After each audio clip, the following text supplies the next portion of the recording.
Hey everybody, welcome back to Absolutely Marvel and DC. I'm Dylan, that's Sal, and today we're going to be talking about What If Season 1, Episode 7, which is, I think, like the penultimate episode to, like, the two-part finale is, I think, what's happening. I wasn't sure if the finale was 2 parts. That's great. Okay, cool. Yeah, so I think we'll get into that based on, like, the stinger of this episode. Right. But from what I've gathered, based on a theory that I had that turned out to be fact before as I was doing research for that theory, I think it's a 2-parter, but we'll get there. Cool. So this episode is basically a John Hughes movie starring Thor. Yeah. I kind of loved it.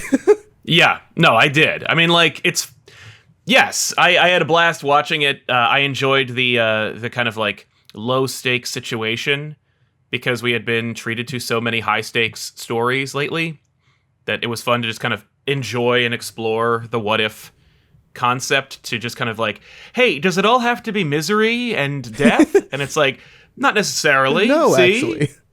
And I like that because also, you know, as you know as well as I do, you know, what if is kind of the darker side of the Marvel universe in the comics, or at the very least they have to be like, well, you can't want the what if comic more than the actual comic, so we gotta paint it a little bit more unpleasant, or at the very least undesirable. But that wasn't the case with this episode, where it's like, oh no, it turns out if Thor didn't have Loki as like a full-on brother, if Odin wasn't a liar, right, things might have been better. Like, we would be more prepared for, you know, alien invasions and whatnot. The Avengers would have been a cast of thousands, you know? Yeah. And, like, it's interesting because there were a lot of points in this episode where, like, they're very clearly... One of my criticisms is I feel like the actual conflict here, being that S.H.I.E.L.D. doesn't want all of these aliens here, feels kind of weird. Forced. Very. Because, like, I get it that it's, like, some kind of, like, you know, they don't want... What is that thing that happened in, like, France where everybody broke out into dance and died? Oh, just flash mobs? Yeah, like, they don't want that to happen. So right, they're like, who hey, cares? aliens, get off our planet. But it really just felt like why? All they're doing is, like, partying. Yeah. And they break some... I know there's going to be some comments that are like, oh, they destroyed the St. Louis Memorial, and, you know, they did all these things, and, you know, like, Surtur burned the Statue of Liberty's arm off and stuff. He fixed it. He fixed it. He melted it back. Honestly, anything that they do would have been undoable. You know, you can fix it. Right. Again, it's low stakes, but S.H.I.E.L.D. keeps ratcheting it up, trying to be like, no, it's really high stakes. There's all these aliens, and they're having a blast. And I'm sure that, like, if... You know, now I'm, like, getting into the minutia because, like, I'm a Kevin Smith fan, and I like the little, like, nooks and crannies of, like, bigger universes. And it's like, hey, if shop owners and businesses are feeling like the pinch, then couldn't Thor just go back to Asgard and raid the trophy room and just pay reparations? Like, they would just do that. So it's like, really, any argument you have is just like, the real tension is humans are weaker than most aliens. So, like, you know, you'll crush them if you have sex with them or if you, like, party too hard. But yeah, that's a risk that we're all willing to take, I think.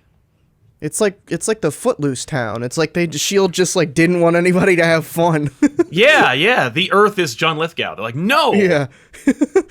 But that's amazing. I mean, it is definitely, like, super interesting to me that you know, that dichotomy there where, and it's like I was reading the Reddit thread trying to, like, mine for Easter eggs because I increasingly have a hard time finding them in this show for whatever reason. Right. And somebody was like, I liked how there were so many places in this episode where there could have been like a normal what if style twist that they just didn't do. Like, yeah. Like, Loki could have shown up and been like, I'm here to conquer, but instead they turned that on its head and was like, oh no, they're bros even though they aren't, and that's the whole point. Exactly. And there's a fun little thing. I think I'm curious what you think about this. Did Fury at any point tell someone about the Captain Marvel beeper? I always felt that the Fury beeper was in his pocket from, like, 1996 until like, it never left his person. That's kind of what I assumed. I mean, the fact is, when Fury hits the beeper in Infinity War, there is no shield. So, like, Right.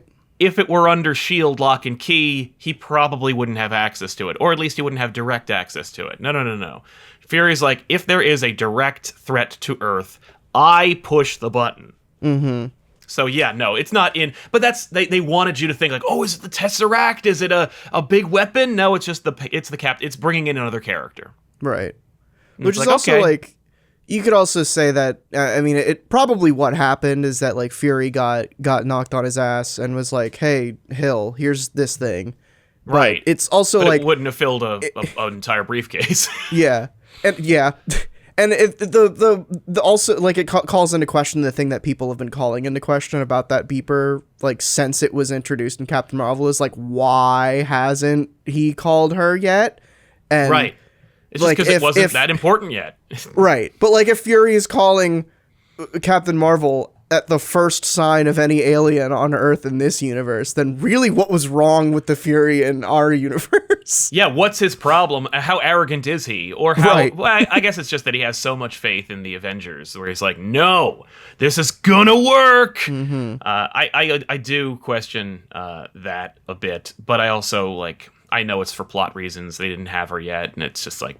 Right. He wouldn't have pushed the beeper. I mean, then the question is like, why introduce the beeper if you're going to have so many questions about it? But like, yes. I do kind of like the and this episode sort of supports this idea is that like Fury only presses it when his life specifically is in danger. Right. He's like, oh no, I'm being killed. Then the stakes Right. have never been higher. Yeah. Then it's time to call in Captain Marvel because I don't want to That's die. right. Somebody Yeah. needs to punch. She needs to punch somebody on my behalf. I don't care Right. about her.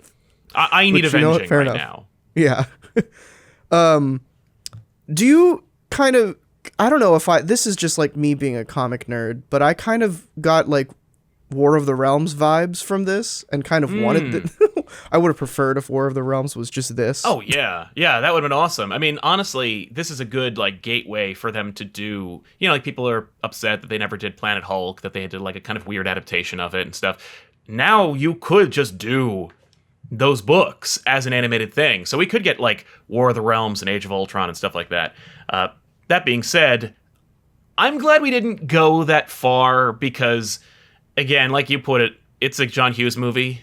So it's like, it's supposed to be low stakes, even though it's like on a galactic scale. And I'm glad that it never went as far as it easily could have. Like Thanos could have showed up at any point. Yeah. Or, or any other, or they could have used it as an opportunity to introduce like a nihilist or some galactic threat. Galactus shows up. That would have blown like, me away. Because I was really expecting Thor to have united the world under partying, like a Slurs McKenzie Futurama kind of situation. I was really expecting to be like, Captain Marvel and S.H.I.E.L.D. learns a valuable lesson about how like partying can solve everything, and then like the world is united, there's one government, and then Galactus shows up, it's like home. I didn't expect Galactus, but I'm just saying like one could have made that a stupid joke out of it. But yeah, I'm glad we didn't go in any predictable direction. For me, I was just surprised by it all, especially the happy ending. Until it wasn't. Right. Until it wasn't, which is so that good transition there. Yeah. So the stinger of this episode, which was leading into a theory that I had that, like I mentioned earlier, is kind of just factual based on a trailer they released. So Yeah. Ultron comes out of a portal wielding all 6 Infinity Stones, and then he opens the thing and also it's Vision, which I think it is just Ultron. But just in Vision's body. So based on they released, I think like a middle of the road trailer like a week ago that started showing scenes of like crossover scenes basically. Gotcha. So I think what it's going to be a 2-part finale. Next week's episode is going to be the origin of this Ultron guy. Like, Yep. I imagine it's just what if Ultron won. And then the finale is going to be the crossover. And that was kind of my theory since they showed Thanos in the zombies one, is that, and I think even you and Benny, when you guys did the discussion on this, kind of mentioned it, is like, it's very possible that he could start crossing realities and becoming like the threat for the whole season.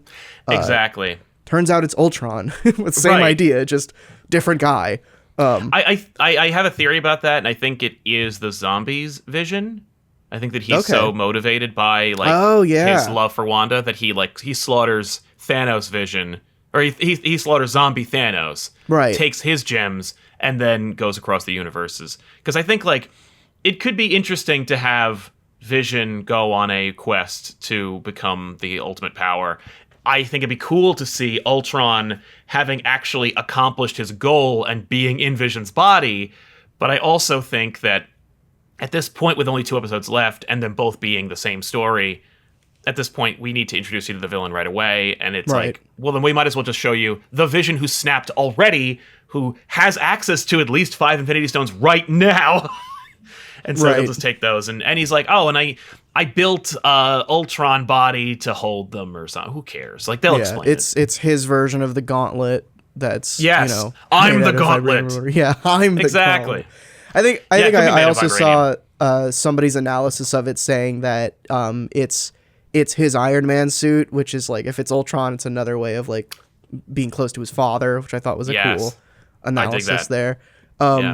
Now, correct me if I'm wrong, but the Infinity Stones aren't supposed to work outside their home universe, right? That's what the whole premise of the biggest movie of all time says, but what do I know?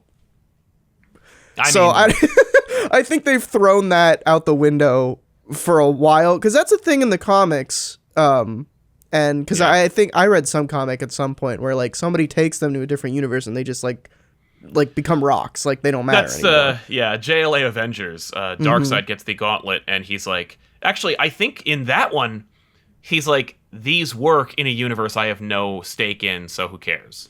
Right. But yeah, so I think that it's like, no, because they're from their home universe, they have access to those like elements of which they represent. It's whatever, it's Infinity Gems. Who cares? It's rocks. Nobody cares. I mean, the only thing is they spent so much time explaining it. Like the time travel is contingent on how the rocks work, and to throw that away, unless because the Ancient One says when you take a rock out, it creates a divergent timeline, and then Loki, the show, confirming that there are no divergent timelines until there are. Now that there is a multiverse, theoretically, the stones are missing from those realities, so maybe they do work. Like, it could be. Because also, I mean, arguably, the timeline where Hulk gets the Mind Stone, or Time Stone, from the Ancient One, should really be a separate timeline from the one that he brings it to use it. So, I just feel like it's arguable. One could say it's not just like willy-nilly, though I think they are making like a cartoon show about superhero action figures, so like they're gonna not care as much as like people who make a living talking about it on the internet might. Right. I think the like since Loki and now a lot of what we've been talking about in What If, I think it's fair to say that like this, because we talked a lot about how this Watcher is probably Uatu, even though that doesn't make sense. Because the MCU is supposed to be a universe in the Marvel Comics multiverse. They don't care. But yeah, I think at this point, like, it's just like the Marvel Cinematic Universe is no longer it's the MCM now. It's the Marvel Cinematic Multiverse. It's a completely different like thing, divorced from the Marvel Comics multiverse, which is also MCM. We need new acronyms. Totally. So I don't know. I think that's.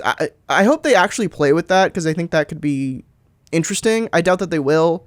I'm sure it'll be some intern's job on a guidebook in like 2 years to figure it all out. Yeah. But who knows? So yeah, I mean, this was a really fun episode. I would love to see more like just kind of lighthearted, low stakes takes on this. Agreed. I want them to explore this more. Not this new universe necessarily, but I did enjoy it. And I want more like anything can happen. So it doesn't necessarily have to be a misery fest or super high stakes. It could just be fun. Yeah, totally. So I think we really like this episode. I'm ready for the 2-part finale. So we'll see that. Stay tuned to the channel to check our review on that. Other than that, that's that. I'm real tired. Sorry, guys. That's fair. Absolutely Marvel and DC. I'm Dylan. That's Sal. We'll catch y'all next time.